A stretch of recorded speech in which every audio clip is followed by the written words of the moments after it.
Muito bem, então retomando aqui o nosso tema do processo coletivo, nós vamos falar agora sobre a ideia da legitimidade e dentre esses legitimados um destaque um pouco mais detalhado para a Defensoria Pública. Então, como a gente inclusive já mencionou na primeira parte, um dos temas mais importantes para o processo coletivo é a legitimidade ativa, na ideia de alteração da concepção individual de que é o próprio titular do direito envolvido que o tutela em juízo.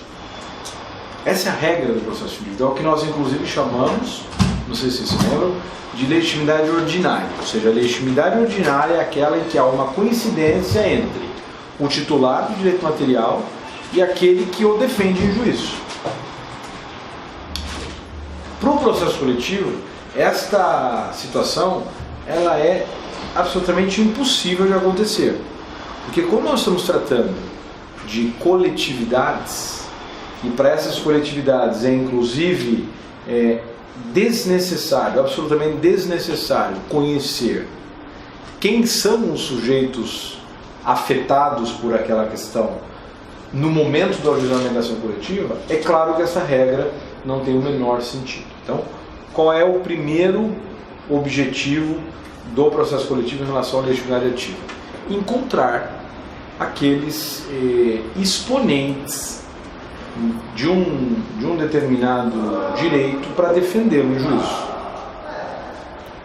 Como é que respondeu a essa questão o legislador brasileiro? Ele fez um elenco, um rol taxativo de legitimados ativos para a propositura da ação coletiva, do processo coletivo.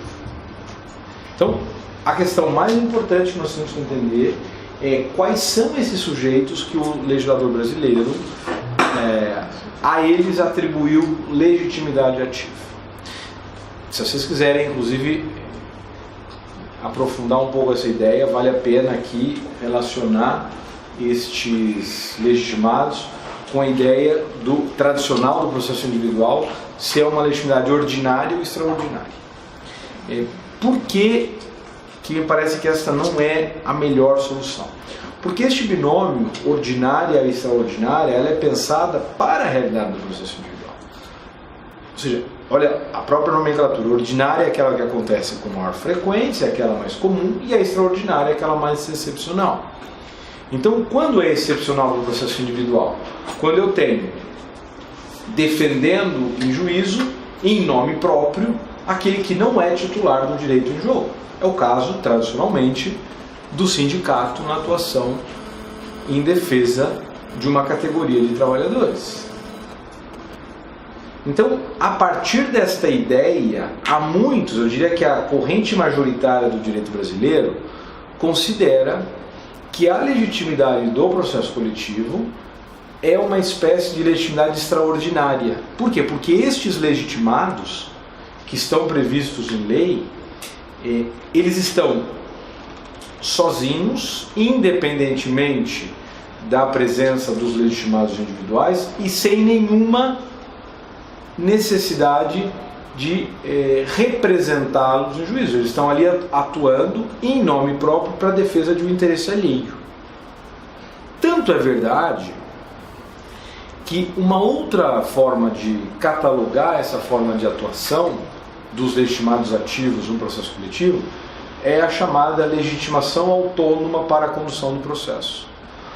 Por quê? Porque ela é autônoma na medida em que o legislador disse: estou te atribuindo legitimidade, atue para a defesa desses interesses.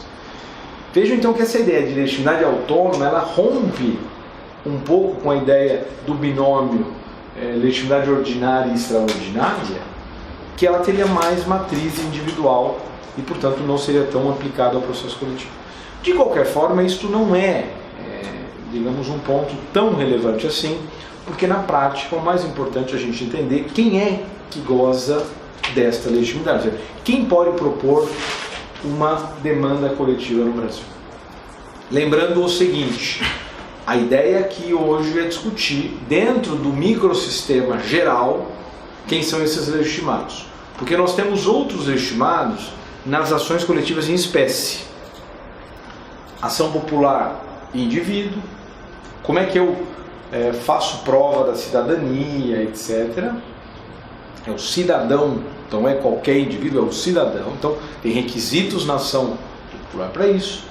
Na improbidade, como nós mencionamos agora há pouco, o Ministério prepondera o entendimento que é a legitimidade exclusiva do Ministério Público.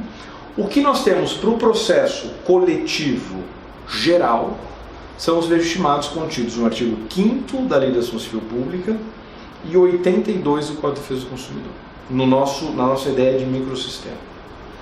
Vamos então analisar esses legitimados, que também são chamados de concorrentes e disjuntivos. Por que isto? Porque eles estão concorrendo, ou seja, todos eles têm a possibilidade igual de propor uma demanda coletiva, independentemente da presença do outro legitimado. Essa é isto que se entende como legitimação concorrente e disjuntiva. Todos esses legitimados podem propor sozinhos uma demanda coletiva. Obviamente isso não significa que não possa haver litisconsórcio, mas percebam que é um litisconsórcio facultativo. É claro que o Ministério Público e a Defensoria Pública podem atuar no mesmo processo coletivo. Inclusive seria oportuno que isso acontecesse, mas não é indispensável. Dentro desse rol de legitimados, eu gostaria que vocês observassem o seguinte: a grande maioria deles são legitimados de natureza pública. O direito brasileiro adota uma sistemática de predomínio de entes públicos entre aqueles autores de demandas coletivas.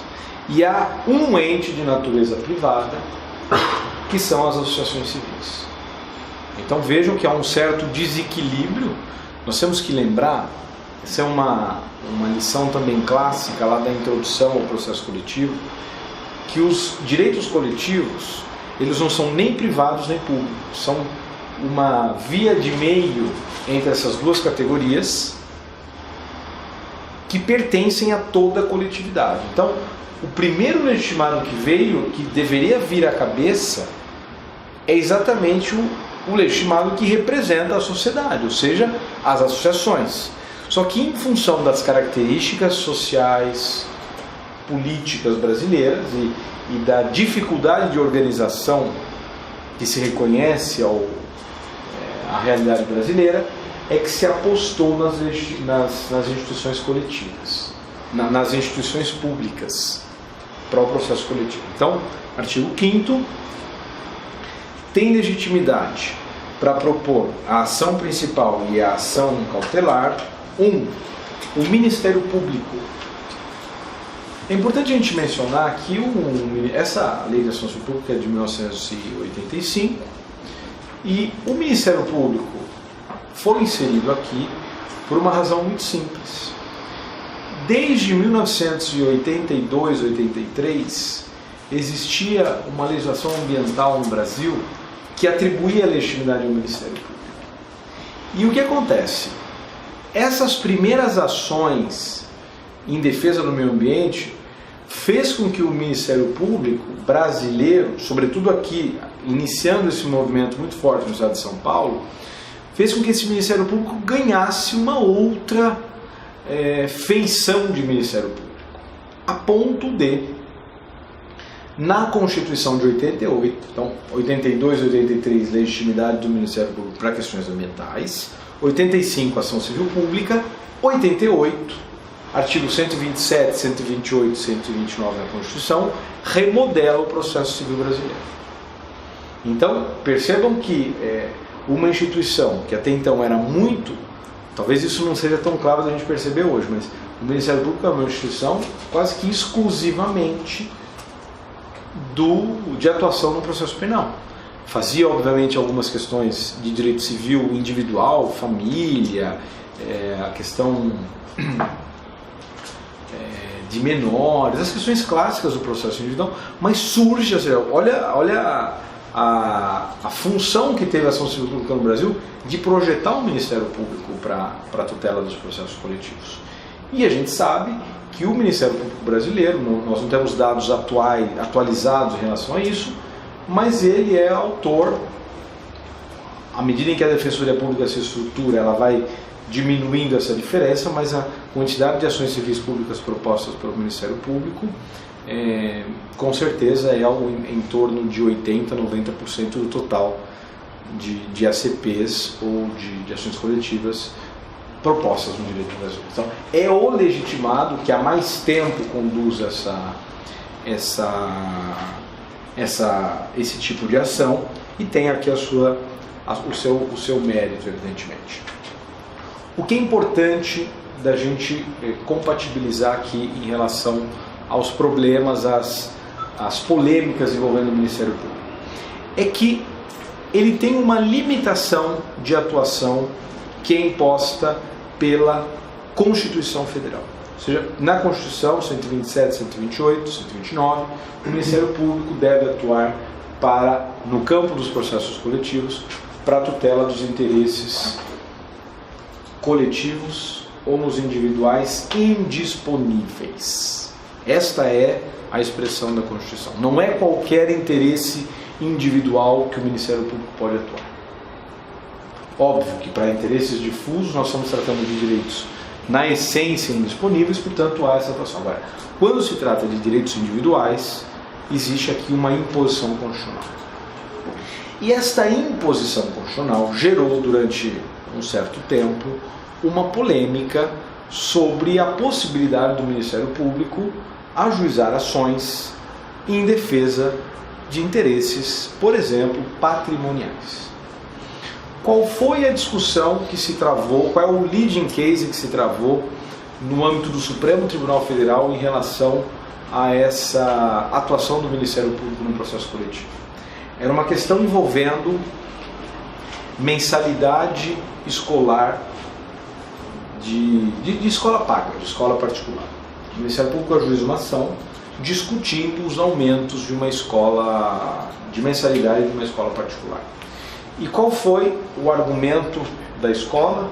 Ilegitimidade do Ministério Público, porque como se trata de questão patrimonial, o valor da mensalidade escolar, ele se afasta da restrição da exigência constitucional e, portanto, não tem legitimidade ativa. Qual é a interpretação que o Supremo dá para essa questão? Não é simplesmente uma questão patrimonial que está em jogo. O que está em jogo, por trás do pagamento de uma mensalidade, é o direito à educação. Portanto, esta é a conclusão desse tema. Quando o direito for disponível, mas tiver relevância social, essa é a expressão que a jurisprudência usa, quando houver relevância social, o Ministério Público teria sim legitimidade ativa. Agora, vocês percebem que, em função daquilo que a gente falou na primeira etapa, da dimensão social, econômica, política do processo coletivo, praticamente todas as questões envolvendo direitos patrimoniais acabam tendo uma relevância social, seja pela própria natureza do direito em jogo, como é o direito à educação. A gente poderia pensar no direito à saúde, problemas envolvendo o plano de saúde, pagamento da mensalidade do plano de saúde. O que a jurisprudência também entende nesse caso? É direito à saúde. Então, como tem uma relevância social no interesse, ainda que é patrimonial, o Ministério Público pode atuar. Planos de previdência privada, idem. Então, no processo coletivo, como quase todos os interesses têm essa relevância social, ou pela natureza do direito, ou pela repercussão social da questão, pensemos em relação de consumo mais estrita, produtos, por exemplo, com vício e assim por diante. Ora, também existe uma relevância social na dimensão numérica daquele conflito. Então, a jurisprudência brasileira hoje é extremamente ampliativa no sentido de reconhecer a legitimidade do Ministério Público para as ações envolvendo direitos indisponíveis. Então essa é a interpretação que nós fazemos desta implícita restrição constitucional. Depois nós temos um outro órgão público que é a Defensoria Pública, que é talvez aqui aquele de maior relevância para a nossa conversa. Primeira questão importante: a Defensoria Pública a legitimidade da Defensoria Pública não foi conferida pela Lei 7347 de 1985. Por quê? Porque a Defensoria Pública, antes da Constituição de 88, também era muito diferente. Assim como o Ministério Público era, a Defensoria Pública também era.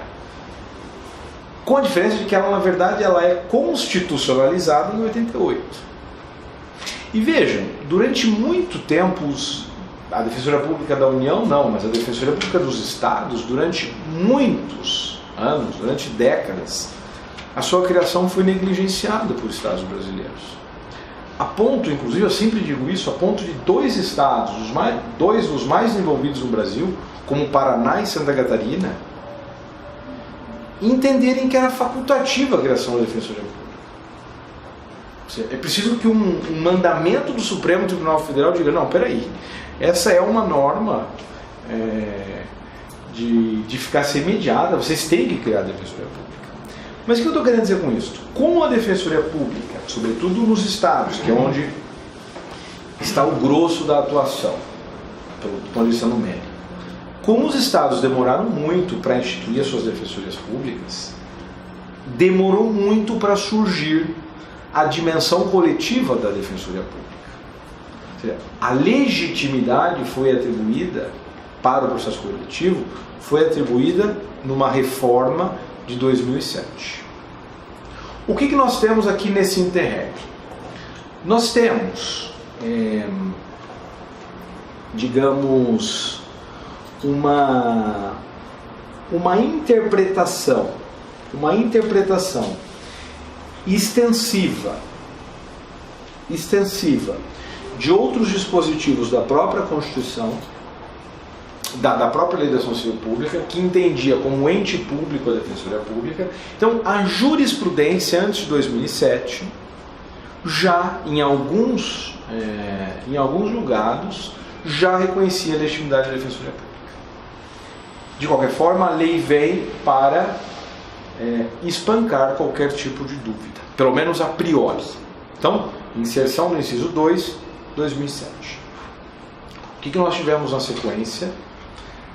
Uma famosa, acho que todo mundo conhece, uma famosa ADI, proposta pelo CONAMP, pelo Conselho do Ministério Público, pedindo a declaração de inconstitucionalidade da atribuição de legitimidade ativa para a Defensoria Pública. Por quê? E aí nós temos alguns argumentos em torno dessa ADI. E vejam, a gente precisa mais ou menos analisar esses incisos, esses argumentos, porque eles têm a ver, assim como a gente falou agora há pouco, da relação do Ministério Público com a Constituição, nós também temos que cotejar o inciso 2 do artigo 5º da Legislação Civil Pública com 134 da Constituição.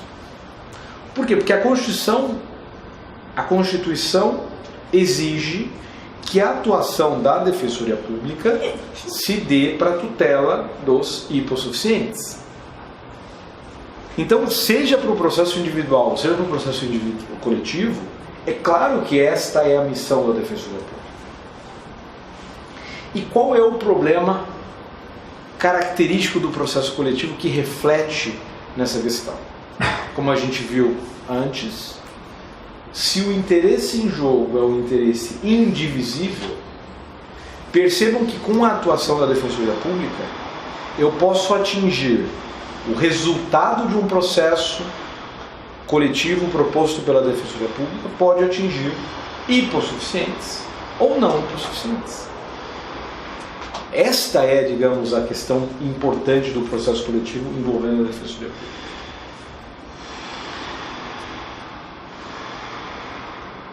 Então, este foi um dos argumentos articulados nessa ADI exatamente para dizer, olha, na medida em que a Defensoria Pública atua para tutelar direitos no processo coletivo, ela está se desviando da missão constitucional dela. Vejam, o que se diz é que, no fundo, o grande motivo que fez o Ministério Público ajuizar essa ADI foi uma espécie de, como vou dizer, com todo respeito ao parquê, mas uma espécie de medo da rivalidade, da concorrência, da competição. Porque, obviamente, isto é incompatível com o que se espera do processo político. Como nós falamos, uma das características fundamentais é a tutela adequada. Ou seja, quanto mais legitimados, adequados para tutelar um conflito coletivo, melhor. Ou seja, o Ministério Público poderia, inclusive, ter visto na Defensoria Pública um aliado no combate à violação de direitos coletivos. Então, é exatamente por isso que foi extremamente criticada essa ADI. E como ela foi proposta pelo Conselho, pelo CONAMP, naquela época, vários membros do Ministério Público publicaram notas, listas de nomes, mostrando-se contrários a essa lei. Para vocês verem que essa lei não tinha força dentro nem mesmo da própria instituição. E ela foi julgada, proposta em 2007, relatoria da ministra Carmen Lúcia, foi julgada em 2015 e de forma unânime foi reconhecida a legitimidade da Defensoria Pública. Então, essa é uma primeira informação importante. Hoje não se discute mais, em tese, a legitimidade da Defensoria para o processo coletivo. Os problemas são outros, ou seja, as preocupações que nós temos que ter são outros. Mas não se discute mais o problema dessa inconstitucionalidade. Se alguém depois quiser fazer uma análise dessa ADI, o número dela é 3943. Eu até recomendo, porque mais do que ter sido rejeitada por unanimidade, o voto da ministra Carmen Lúcia é muito, mas muito interessante. Até porque faz um relato sobre a atuação da Defensoria Pública hoje no Brasil extremamente elogioso e mostra como isso dá força à Defensoria Pública. Vejam, é importante também a gente dizer que mais do que a legitimidade atribuída pela Lei 7347, a própria Defensoria Pública vem se estruturando no sentido de ser uma porta-voz bem estruturada e bem forte em relação à tutela desses interesses. Isso se dá seja internamente pela estruturação administrativa que as defensorias públicas estão dando, criando núcleos especializados, incentivando a especialização dos defensores públicos para a atuação desses temas, ligados aos núcleos que atuam. A própria legislação brasileira também, fora da lei da ação civil pública, também evoluiu nesse sentido. Então, por exemplo, destaco aqui para vocês a Lei Complementar 80 de 94, que trata da Defensoria Pública, e a 132 de 2009, são ótimos exemplos de, em vários dispositivos, deixar muito claro que a atuação da Defensoria Pública não se dá somente no viés, na dimensão individual. Isso está claro em vários dispositivos. E, como a gente dizia agora há pouco, isso está claro na atuação concreta que tem havido. Nós temos belíssimas ações coletivas ajuizadas por todo o Brasil, pela Defensoria Pública, exatamente em prol daqueles grupos vulneráveis, como nós mencionávamos na primeira parte.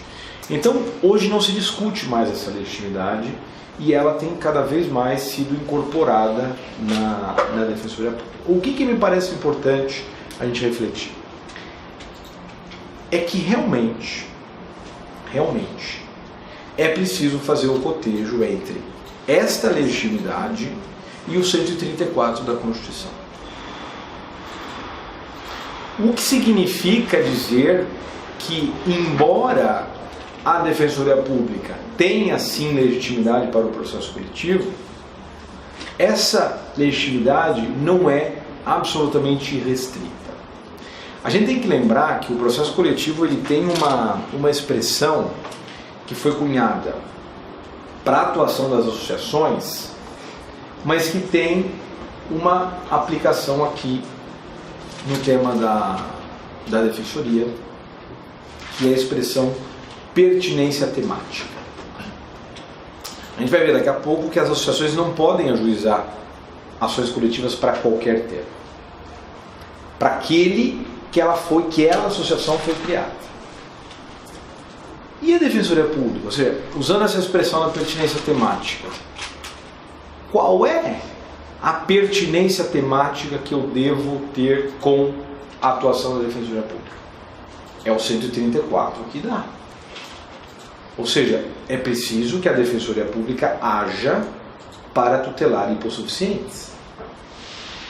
Não naquela dimensão, como já foi trazida como argumento, e nós mencionávamos agora há pouco, de exclusividade dos beneficiários serem hipossuficientes. Não que todos, absolutamente todos os beneficiários sejam hipossuficientes, mas é preciso que de alguma forma contemple alguns beneficiados do ponto de vista da hipossuficiência. Isto se nós estivermos pensando na hipossuficiência econômica, porque vocês sabem que essa ideia de hipossuficiência ela é de sentido semântico múltiplo. Há mesmo quem sustente, Ada Pellegrini Grinover, num belíssimo parecer que eu também recomendo que vocês leiam, que instrui essa DI, onde ela tem a seguinte posição: essa ideia de hipossuficiência da Defensoria Pública não é econômica, é jurídica. Toda vez que alguém tiver uma necessidade de tutela jurídica, poderá ser tutelada pela Defensoria Pública. A ideia de evitar o processo individual por si só já é a satisfação do requisito da hipossuficiência. Então percebam que aí nós estamos abrindo bastante o leque para a atuação da Defensoria Pública.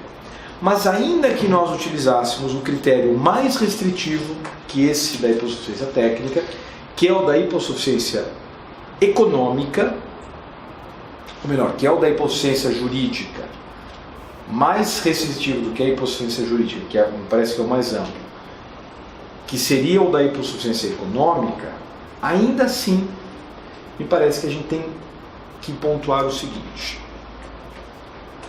quando a Defensoria Pública age na atuação de um interesse coletivo,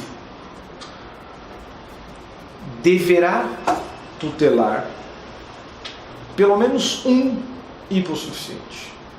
Porque se ela tutelar um hipossuficiente e o resultado dessa tutela beneficiar outros que não são hipossuficientes econômicos, isso faz parte dos princípios do processo coletivo.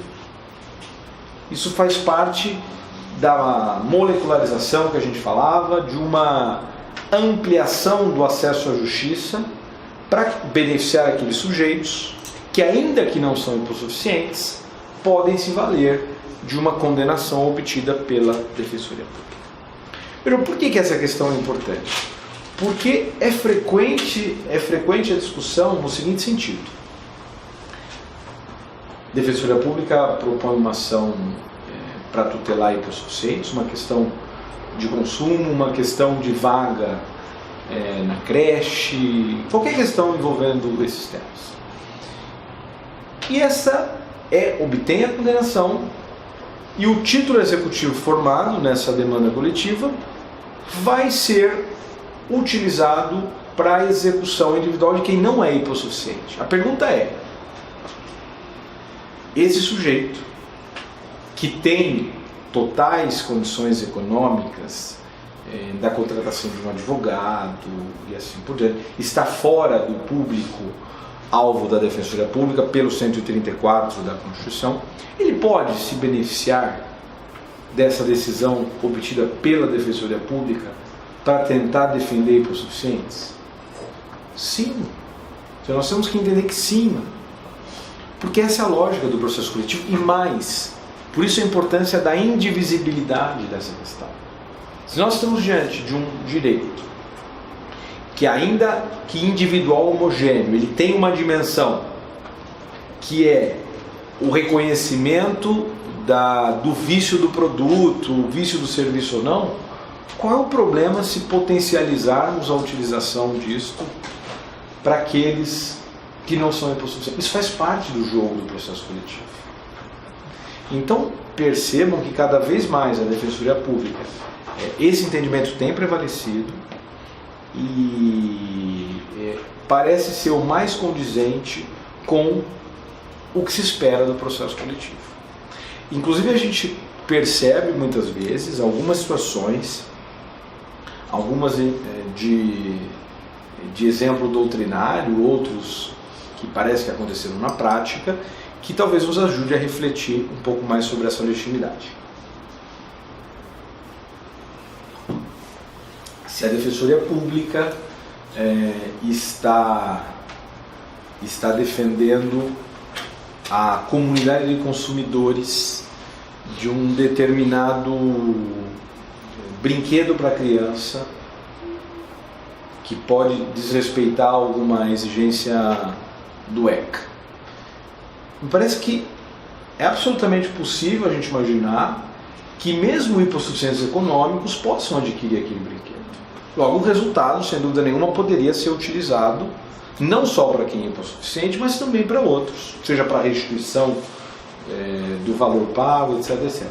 E se fosse uma relação de consumo de consumidores de um lote de 500 automóveis Mercedes-Benz que foram importados e tem um problema na barra de direção?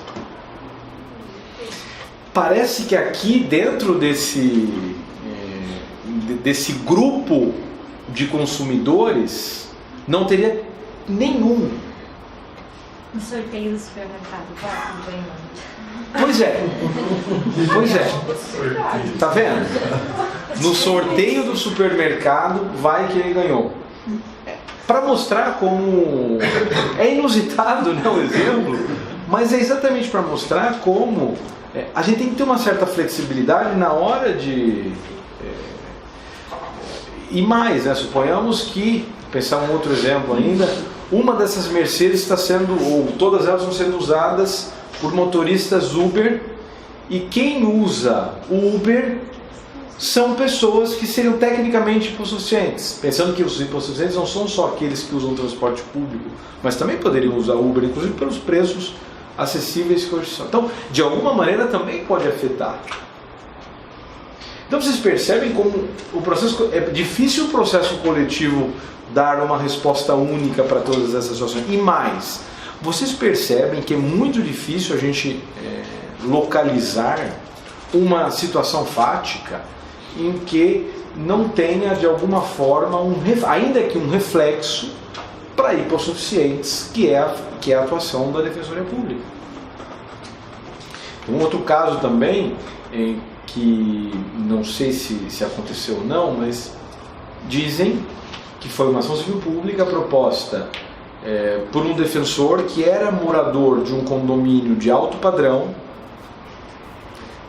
para uma questão de regularização do seu próprio condomínio. Então percebam que é a mesma ideia das Mercedes que a gente falava agora há pouco. Mas percebam que são raríssimas essas situações. Imagina vocês uma questão ambiental. Se vocês olharem aquelas fotos clássicas, fotos aéreas clássicas do Rio de Janeiro, onde um muro divide uma favela de um condomínio de altíssimo padrão. Veja, uma questão ambiental ela pode se propagar tranquilamente por todas esses espaços. Que sentido tem eu dizer, olha, eu limito o resultado do processo coletivo à favela, mas aqueles moradores do condomínio tal terão que ajuizar uma outra ação civil para reconhecer o mesmo dano ambiental que eu estou reconhecendo. Então não tem muito sentido isso para o processo coletivo. É mais ou menos aquela lógica do 16 da ação civil pública aplicado ao processo coletivo. Então acho que esse são dados importantes para a gente mencionar a questão da ação civil pública proposta pela Defensoria Pública. Depois nós temos outros entes públicos, como inciso 3, União, Estados, Distrito Federal e Municípios, e inciso 4, autarquia, empresa pública, fundação ou sociedade de economia mista, são legitimados que atuam bem pouco na tutela do processo coletivo, mas estão aí presentes. Inciso 5, a associação que, concomitantemente, então chegamos aqui no quinto legitimado, que é o legitimado de natureza privada. E vejam aqui o ranço, digamos assim, de receio, tudo aquilo que é o Estado, que não pus nenhum requisito, MP, Defensoria Pública, Estado, Município, autarquia, agora, associação, peraí, é um pouco aquela ideia que a gente falava da representatividade adequada, da pertinência temática. Ou seja, é preciso, segundo o legislador, é preciso reunir um mínimo de boas qualidades para que a gente possa reconhecer legitimidade a essas associações. Então, letra A.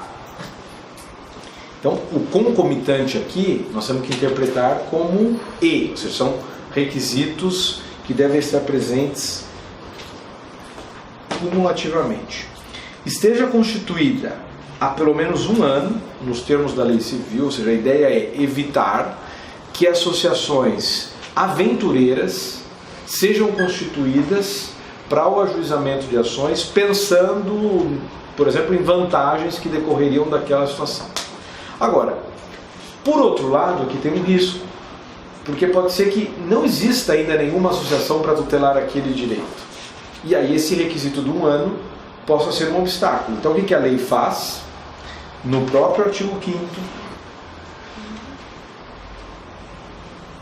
em parágrafo 4º, o requisito da pré-constituição poderá ser dispensado pelo juiz quando haja manifesto interesse social evidenciado pela dimensão ou caracterização do dano ou pela relevância do bem jurídico a ser protegido. Ou seja, o juiz pode dispensar esse requisito.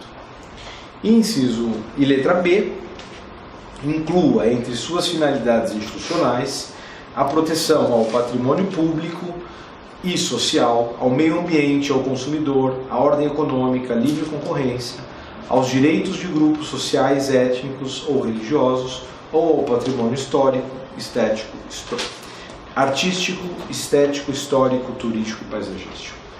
Ou seja, aquilo que eu chamei de pertinência temática.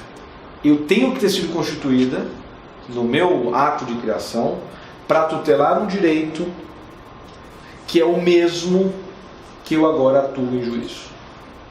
Não pode uma associação em defesa do meio ambiente ajuizar uma ação civil pública, uma ação coletiva para tutelar o direito do consumidor. Esta é a ideia da pertinência temática.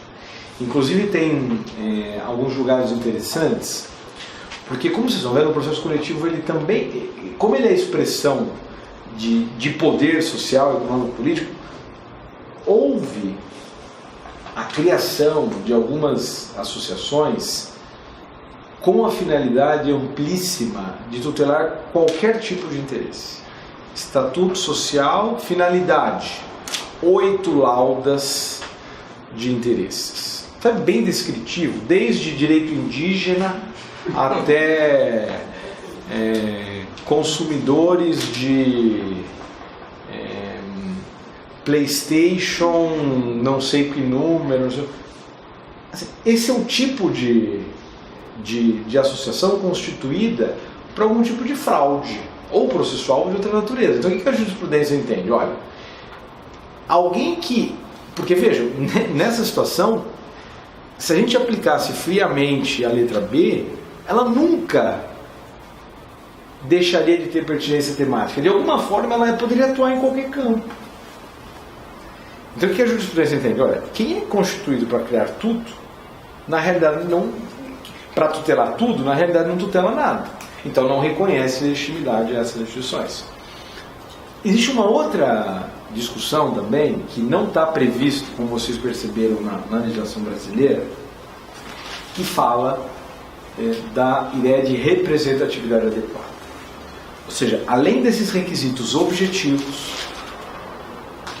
digamos, op legis, nós teremos outros de cunhos mais subjetivos que op iudices, ou seja, por força do juiz, poderiam ser controlados. Ou seja, tá bom, associação ambiental, dano ambiental, pela legislação, tudo ok. Para quem entende pela representatividade adequada, qual o teu histórico de atuação em relação ao direito ambiental? Você tem uma experiência, tem uma expertise nisso? Que campanhas você promoveu para tutelar o meio ambiente? Se você não comprova a tua adequada representatividade desses interesses, você não teria legitimidade ativa. Essa é uma posição defendida por vários doutrinadores. Ela seria uma espécie de importação de um requisito que existe nas class actions norte-americanas.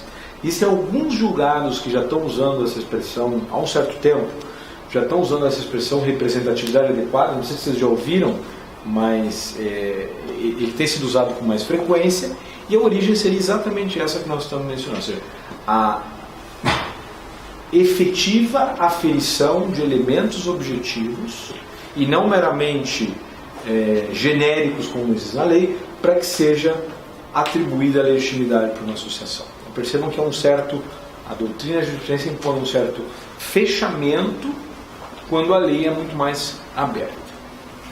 Qual é a polêmica, importante polêmica, que existe em torno da legitimidade ativa das associações no processo coletivo atual?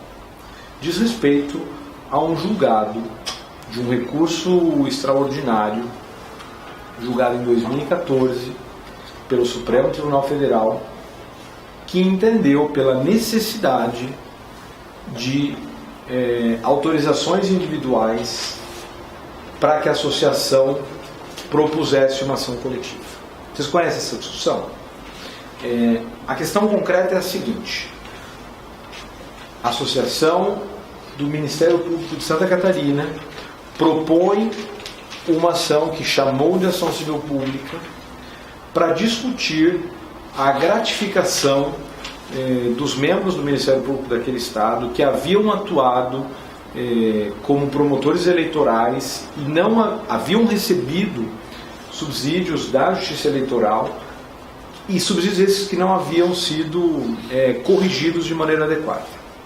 Então a ação civil pública era para tutelar o direito dos membros do Ministério Público daquele Estado em relação a essa diferença do subsídio.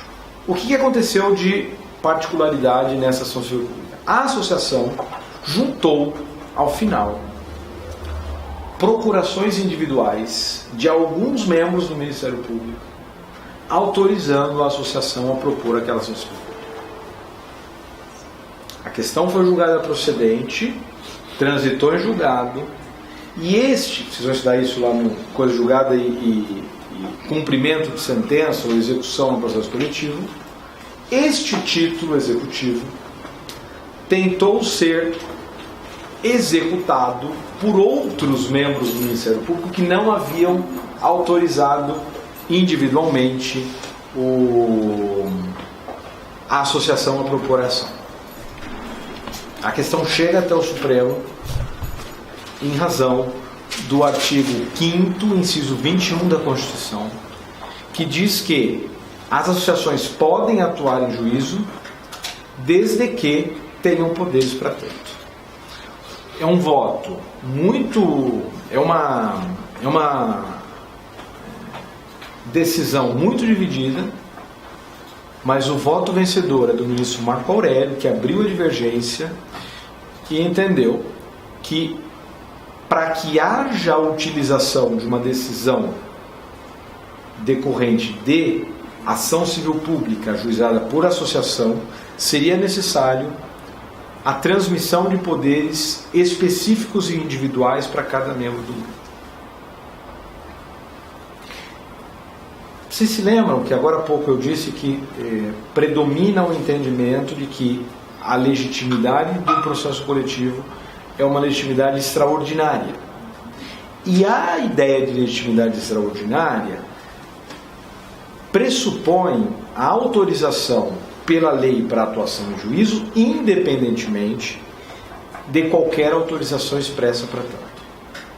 Quando que eu tenho a autorização expressa para atuação? Naquela figura que a gente chama de representação. Ou seja, quando existe representação, o representante tem que ter poder do representado para representá-lo no juízo. Na substituição, não. Inclusive, vejam,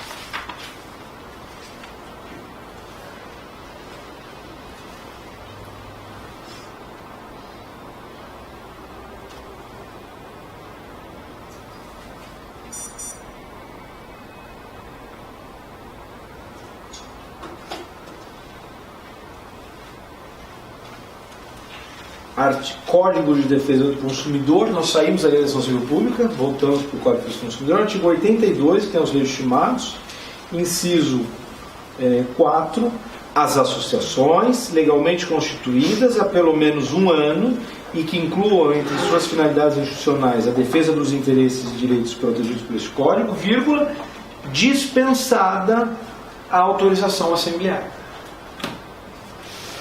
O que o Código está querendo dizer aqui? Código de Defesa do Consumidor. Está querendo dizer o seguinte, em resumo: as associações podem atuar em juízo, seja como representante de certos filiados, e quando ela atua como representante, ela necessariamente tem que ter a autorização para tanto, ou ela pode atuar como substituta processual ou legitimada autônoma para o processo coletivo, e nessa modalidade não tem nenhum sentido ela apresentar qualquer tipo de autorização, nem uma autorização assemblear. Ou seja, não é necessário que a Assembleia da Associação se reúna e autorize o ajuizamento da ação. Ou seja, por que o Supremo foi exigir autorização individual para que o resultado desse processo coletivo seja utilizado para outro? Porque a gente acabou de falar, a ideia do processo coletivo é que ele se afaste da dimensão individual dos beneficiários. Eu não preciso discutir isso, eu discuto em tese. Nesse caso, os promotores teriam direito a essa reposição? Sim, se teriam, todos aqueles que se encaixam nesta categoria têm direito à diferença de remuneração. Então, essa decisão de 2014, de alguma maneira, se aplicada como está, ela esvazia completamente o processo coletivo proposto, cuja ação foi proposta pela associação. Até porque vejam que situação esdrúxula. Se a associação, para propor a ação coletiva, realmente precisar coletar autorizações individuais, isso, na essência, deixou de ser um processo coletivo. Isso é um processo individual com representação de uma quantidade imensa de pessoas. E qual é o grande problema disso? Além da realidade brasileira ter uma dificuldade em localizar essas pessoas. Eu teria as dificuldades que é, e as pessoas que não são associadas, não são filiadas a essa associação? Vão ficar de fora da tutela coletiva? Então vocês percebem um absurdo que é isso? Qual é o problema? É que esse julgado tem sido aplicado reiteradamente pelo Superior Tribunal de Justiça. De diversas formas. Basicamente impedindo que aqueles que não transmitiram autorização individual não possam autorizar, não possam ajuizar as ações de execução. E são quase todas, né? Porque quais associações que tomavam esse cuidado? E ainda que tivesse isso, tem alguns julgados inclusive que autorizam que mesmo depois de tida a decisão de procedência, que as associações terão um tempo para se adequar à nova jurisprudência e colher as informações. Mas que sentido tem as autorizações individuais nesse momento? Então isso tem sido muito criticado. Isso tem sido muito criticado pela doutrina brasileira, porque pode matar a ação civil pública proposta por associação. Eu vou mencionar para vocês uma posição minha. Eu escrevi isso no mês passado, ainda não foi publicado, vai ser publicado na revista de processo, não foi ainda, mas eu acredito que encontrei uma solução para esse dilema. Por quê? Porque o próprio Supremo, em 2015, analisando um outro recurso extraordinário, relator ministro Teori Zavascki, onde a questão posta era exatamente a mesma. Era o caso dos expurgos inflacionários. Havia uma decisão de condenação que estava sendo executada por vários sujeitos que não faziam parte nem da associação e nem que haviam transmitido poderes para ela.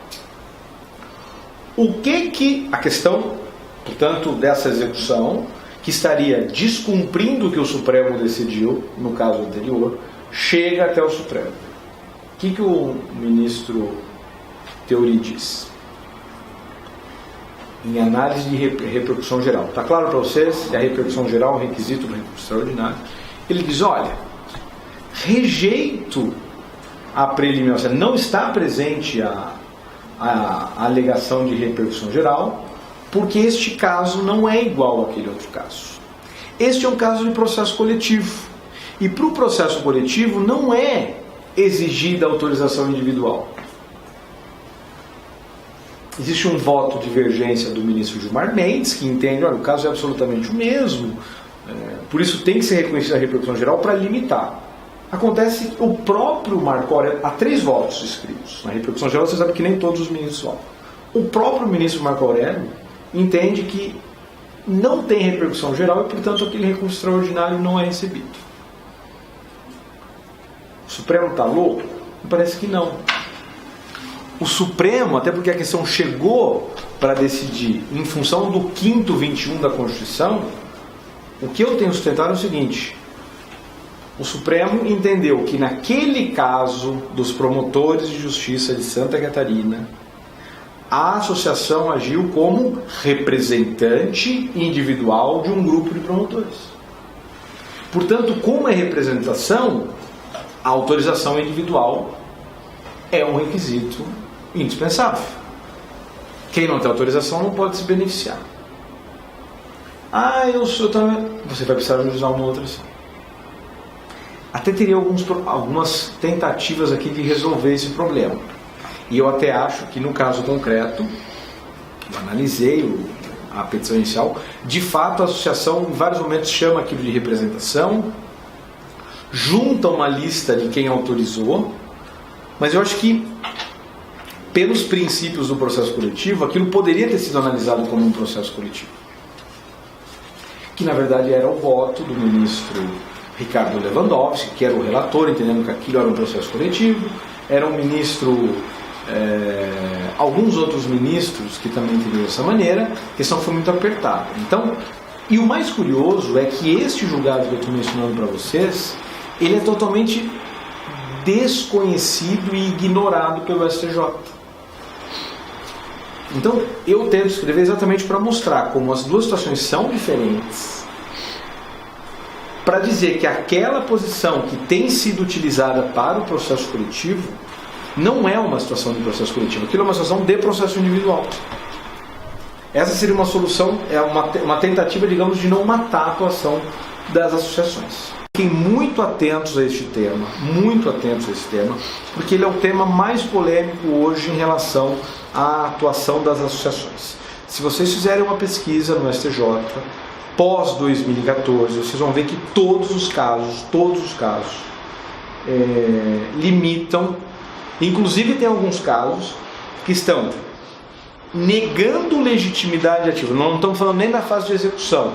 Na fase de conhecimento do processo coletivo, estão negando legitimidade ativa às associações se elas não juntarem a lista dos beneficiados individuais daquele julgado. Vejam que distorção no processo coletivo. Quando o 82 que a gente viu diz expressamente que isso é dispensada, essa autorização. Então, esse me parece que é o tema mais atual e polêmico sobre o assunto. Inclusive, se o objetivo de vocês é concurso, eu acho que esse é um tema, talvez de todos os temas de processo coletivo, um dos mais possíveis de cair. Eu não tenho certeza, mas eu acho que o número do recurso extraordinário, se alguém estiver acompanhando, eu acho que é 537232. Eu acho.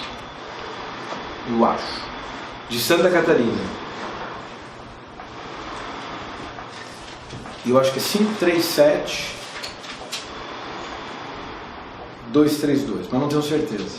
Podia até dar uma conferida depois se alguém conseguir. Bom, ainda dentro desse regime do processo coletivo e da legitimidade ativa, nós temos a informação de que o Ministério Público ele atua como interveniente obrigatório dos processos em que ele não ajuizar a ação, que é o parágrafo 1º desse artigo 5º.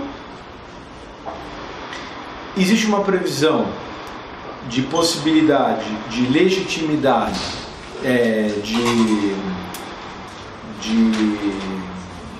intervenção como litisconsorte de todos esses legitimados. Foi por isso que a gente falou antes, legitimação concorrente e disjuntiva, cada um pode sozinho, sem precisar do outro, mas não significa que eles não possam atuar em conjunto.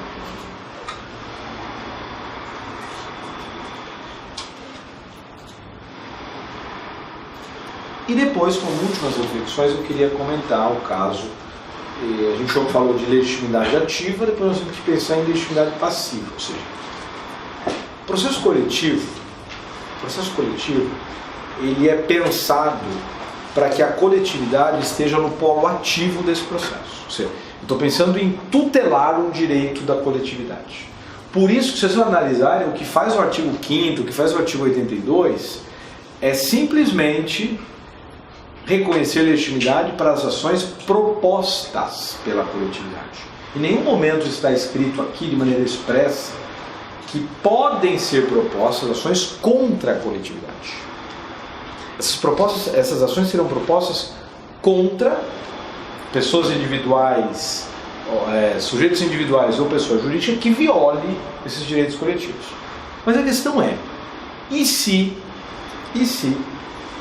no polo passivo estiver uma coletividade, e não um único sujeito ou uma única empresa?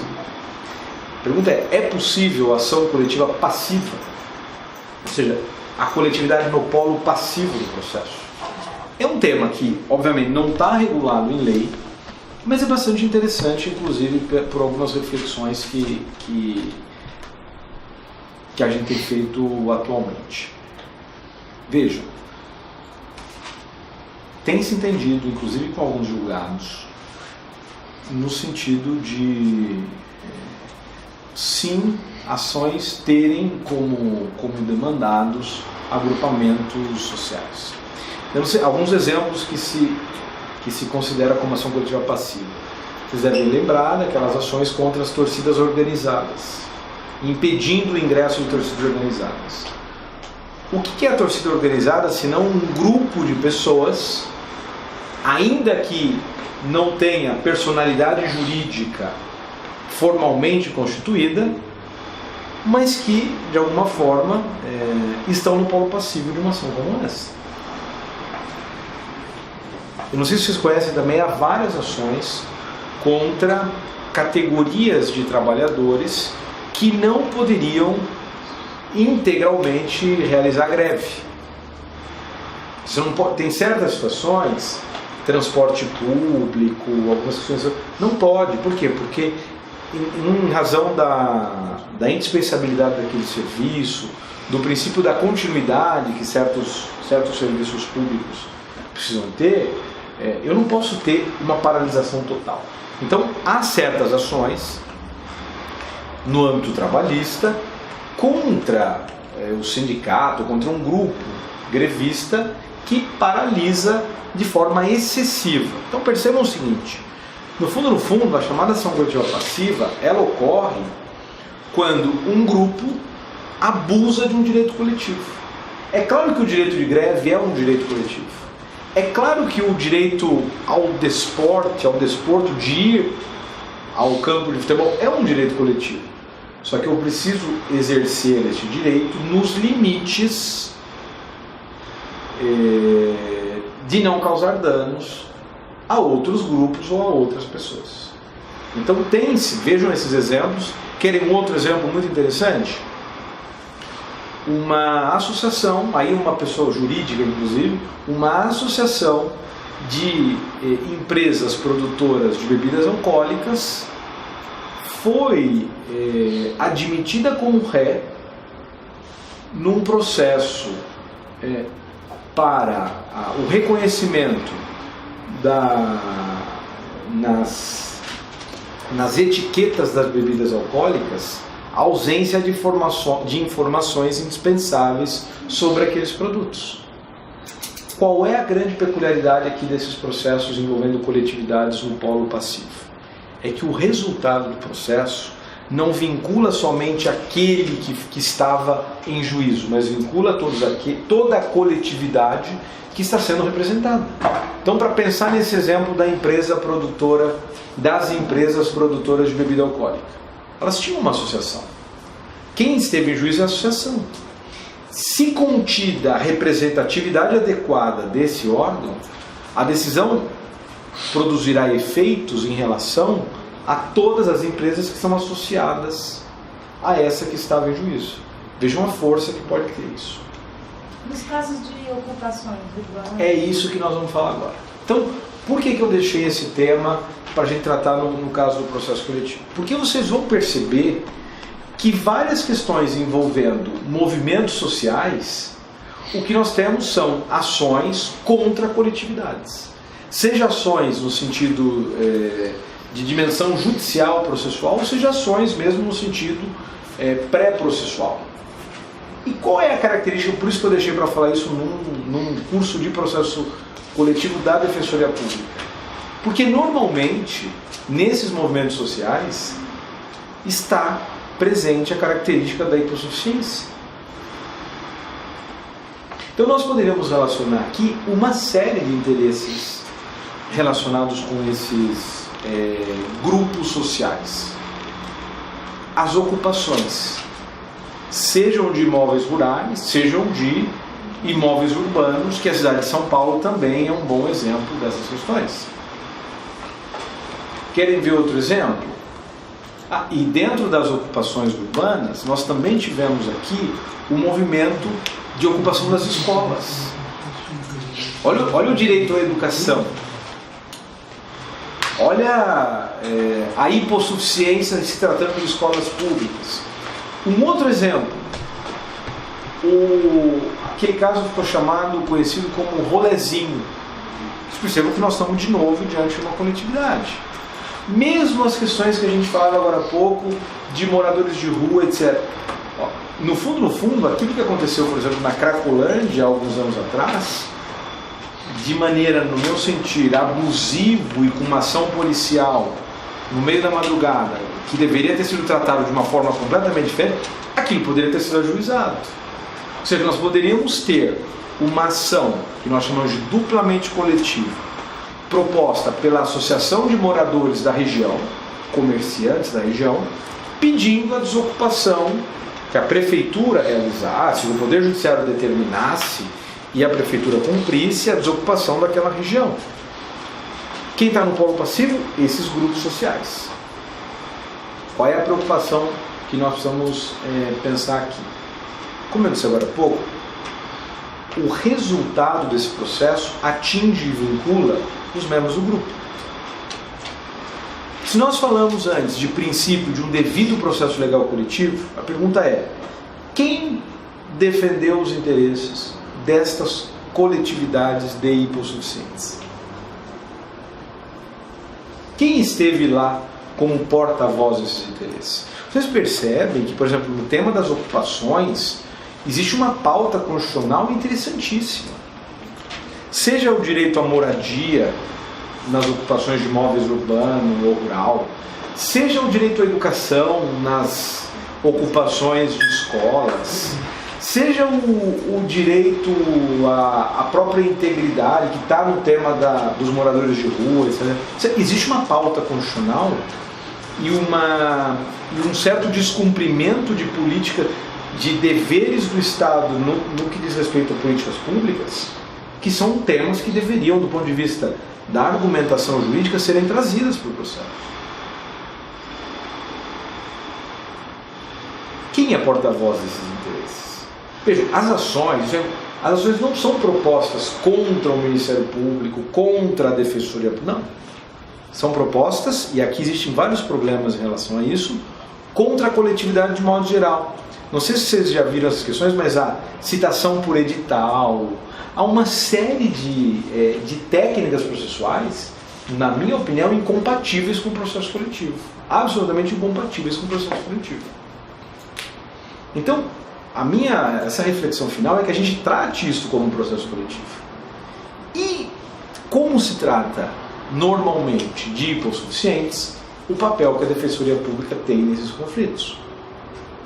Por exemplo, o que eu tenho sustentado nesses casos é que a Defensoria Pública exerce um papel que deve ser realizado como um interveniente indispensável quando se trata de hipossuficientes que não estão representados adequadamente no processo. Ou seja, se por acaso a Defensoria Pública não requerer o ingresso, seria caso, inclusive, do juiz oficiar a Defensoria Pública para que, do ponto de vista de um contraditório de valores, contraditório de argumentos, etc., que ela atue na tutela desses interesses. No novo CPC.